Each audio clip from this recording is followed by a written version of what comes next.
ನಮಸ್ಕಾರ ಸ್ನೇಹಿತರೆ, ಕನ್ನಡದ ಕುರುಕ್ಷೇತ್ರ ಚಾನೆಲ್ಗೆ ನಿಮಗೆಲ್ಲರಿಗೂ ಸ್ವಾಗತ. ಸ್ನೇಹಿತರೆ, ಇತ್ತೀಚಿನ ದಿನಗಳಲ್ಲಿ ನೀವು ನ್ಯೂಸ್ ಚಾನೆಲ್ಗಳಲ್ಲಿ ಬ್ರೇಕಿಂಗ್ ನ್ಯೂಸ್ಗಳನ್ನು ನೋಡಿಯೇ ಇರುತ್ತೀರಾ. ಸದ್ಯದಲ್ಲಿಯೇ ಈ ಭೂಮಿಯ ಮೇಲೆ ಪ್ರಳಯವಾಗುತ್ತಾ ಮತ್ತು ಭೂಮಿಯ ಮೇಲಿರುವ ಕೋಟ್ಯಾಂತರ ಜೀವರಾಶಿ ಆ ಪ್ರಳಯದಿಂದ ನಾಶವಾಗುತ್ತಾ ಎಂಬ ವಿಷಯಗಳನ್ನು ನೋಡುತ್ತಿರುತ್ತೇವೆ. ಈ ಚರ್ಚೆಗಳು ಮನುಷ್ಯರಲ್ಲಿ ಭಯ ಹುಟ್ಟಿಸಿವೆ. ಅಸಲು ಈ ಚರ್ಚೆಗಳಿಗೆ ಕಾರಣವೆಂದರೆ ಸಮುದ್ರ ಗರ್ಭದಲ್ಲಿರುವ ವಿಚಿತ್ರ ಸಮುದ್ರ ಜೀವಿಗಳು ಹೊರಗೆ ಬರುತ್ತಿರುವುದು. ಸ್ನೇಹಿತರೆ, ನೀವು ಎಂದಾದರೂ ಆಲೋಚಿಸಿದ್ದೀರಾ, ಈ ವಿಚಿತ್ರವಾದ ಸಮುದ್ರ ಜೀವಿಗಳು ಭೂಮಿಗೆ ಇಷ್ಟು ಹತ್ತಿರವಾಗಿ ಏಕೆ ಬರುತ್ತಿವೆ? ಈ ಪುರಾತನ ಸಮುದ್ರ ಜೀವಿಗಳು ಬೀಚ್ಗಳಿಗೆ ಬರುತ್ತಿರುವುದರಿಂದ ನಮ್ಮ ಮನದಲ್ಲಿ ಮತ್ತಷ್ಟು ಪ್ರಶ್ನೆಗಳು ಹೆಚ್ಚಾಗುತ್ತಿವೆ. ಆದರೆ ಇದರಲ್ಲಿ ಅತಿ ದೊಡ್ಡ ಪ್ರಶ್ನೆ ಎಂದರೆ, ದೊಡ್ಡ ದೊಡ್ಡ ದೇಶಗಳು ಮತ್ತು ಶಾಸ್ತ್ರಜ್ಞರು ಸಮುದ್ರಗಳನ್ನು ಅನ್ವೇಷಿಸುವುದನ್ನು ಏಕೆ ಬಿಟ್ಟರು? ಅದಕ್ಕೆ ಬದಲಾಗಿ ಅವರು ಅಂತರಿಕ್ಷದಲ್ಲಿ ಏಲಿಯನ್ಸ್ ಇವೆಯಾ ಎಂದು ನೋಡಲು ಹೋದರು. ಆದರೆ ನಮ್ಮ ಸಮುದ್ರದ ಆಳದಲ್ಲಿ ಏನಿದೆ ಎಂದು ತಿಳಿಯಲು ಯಾರೂ ಸಹ ಆಸಕ್ತಿ ತೋರಲಿಲ್ಲ. ಗತ ಕೆಲವು ವರ್ಷಗಳಲ್ಲಿ ನಾವು ಓರ್ಫಿಶ್, ಜೈಂಟ್ ಕ್ವಿಡ್ಸ್ ಮತ್ತು ಗ್ಲೋಯಿಂಗ್ ಜೆಲ್ಲಿಫಿಶ್ ಗಳಂತಹ ವಿಚಿತ್ರ ಜೀವಿಗಳು ಸಮುದ್ರದ ಮೇಲೆ ಬರುತ್ತಿರುವುದನ್ನು ನೋಡಿದ್ದೇವೆ. ಈಗ ಇನ್ನೂ ಡೀಪ್ ಸಿ ಕ್ರಿಯೇಚರ್ಸ್ ಸಮುದ್ರದ ಆಚೆ ಬರುತ್ತಿವೆ. ದ ಓರ್ಫಿಶ್, ಇದು ಕತ್ತಿಯ ಹಾಗೆ ಚೂಪಾಗಿದೆ, ಬೆಳ್ಳಿಯ ಬಣ್ಣದಲ್ಲಿರುತ್ತದೆ ಮತ್ತು ಹಾವಿನ ಹಾಗೆ ಸಾಗುತ್ತಾ ಈಜಾಡುತ್ತಿರುತ್ತದೆ. ಈ ಓರ್ಫಿಶ್ ಬೀಚ್ಗಳಲ್ಲಿ ಕಾಣಿಸುವುದರ ಹಿಂದಿರುವ ರಹಸ್ಯವೇನು ಎಂಬುದನ್ನು ತಿಳಿಯೋಣ. ಇನ್ನು ಆಂಗ್ಲರ್ ಫಿಶ್ ಬಗ್ಗೆ ಹೇಳಬೇಕೆಂದರೆ, ಇದು ಸಮುದ್ರದ ಆಳದಲ್ಲಿ ವಾಸಿಸುತ್ತದೆ. ಅಷ್ಟೇ ಅಲ್ಲದೆ ಸಾಧಾರಣವಾಗಿ ಯಾವುದೇ ಕಾರಣಕ್ಕೂ ಮೇಲೆ ಬರುವುದಿಲ್ಲ.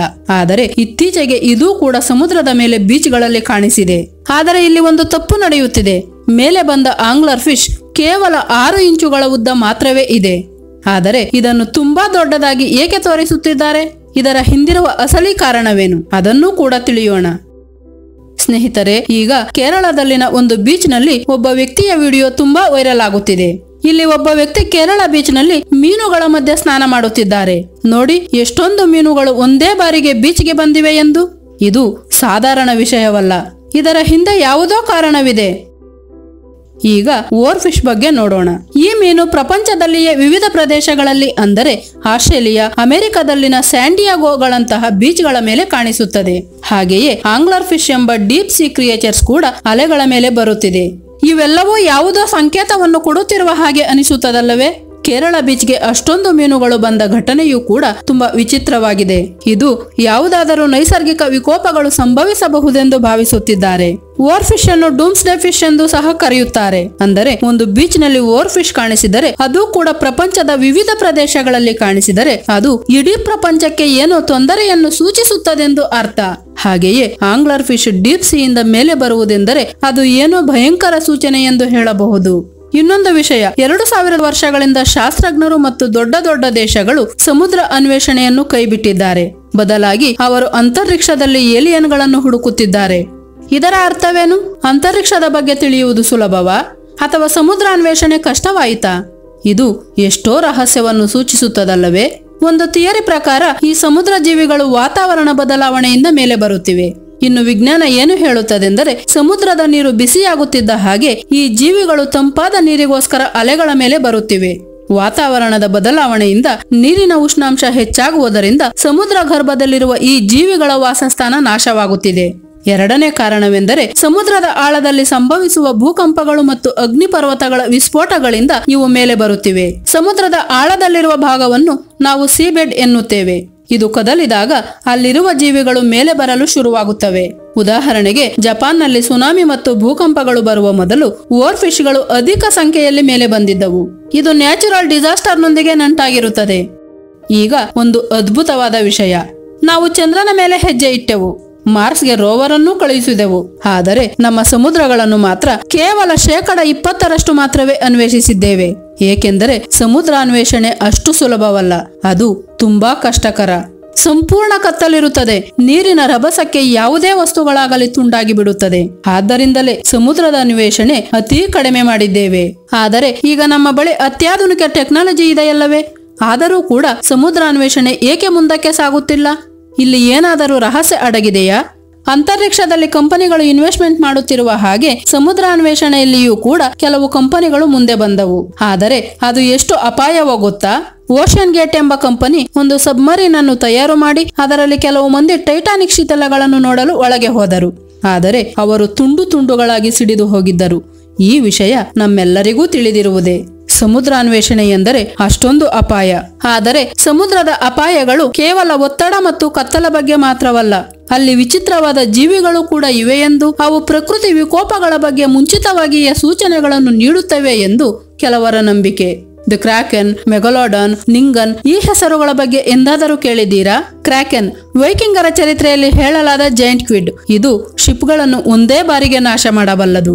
ಮೆಗಲೋಡಾನ್ 60 ಅಡಿಗಳ ಉದ್ದವಿರುವ ಪುರಾತನ ಶಾರ್ಕ್. ಒಂದಾನೊಂದು ಕಾಲದಲ್ಲಿ ಸಮುದ್ರಗಳನ್ನು ಆಳಿದ ರಾಕ್ಷಸಿ ಇದು. ಬಹಳ ಮಂದಿ ಇದು ನಶಿಸಿ ಹೋಗಿದೆ ಎಂದುಕೊಳ್ಳುತ್ತಿದ್ದಾರೆ. ಆದರೆ ಇನ್ನೂ ಕೆಲವರು ಇದು ಇನ್ನೂ ಸಮುದ್ರದಾಳದಲ್ಲಿ ಜೀವಿಸಿದೆ ಎಂದು ನಂಬುತ್ತಿದ್ದಾರೆ. ನಿಂಗನ್ ಅಂಟಾರ್ಟಿಕ ಸಮುದ್ರದಲ್ಲಿ ಕಾಣಿಸಿದಂತಹ ಮಾನವ ಆಕಾರ ಜೀವಿ ಇದು.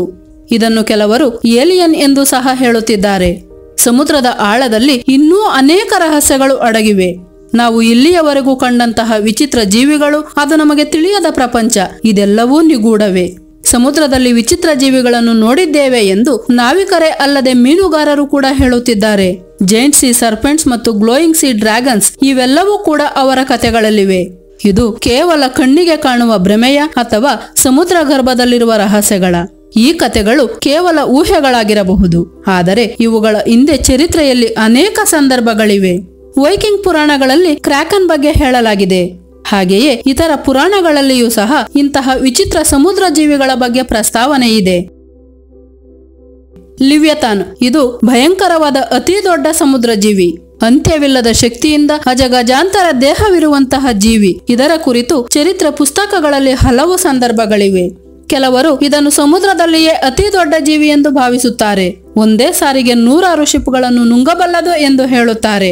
ಲಿವ್ಯತಾನ್ ಬಗ್ಗೆ ಅನೇಕ ಪುರಾಣಗಳಲ್ಲಿ ಮತ್ತು ಚರಿತ್ರೆ ಪುಸ್ತಕಗಳಲ್ಲಿ ಪ್ರಸ್ತಾವನೆ ಇದೆ. ಆದರೆ ಇದರ ಉಳಿವಿಗೆ ಭೌತಿಕ ಆಧಾರಗಳಿಲ್ಲ.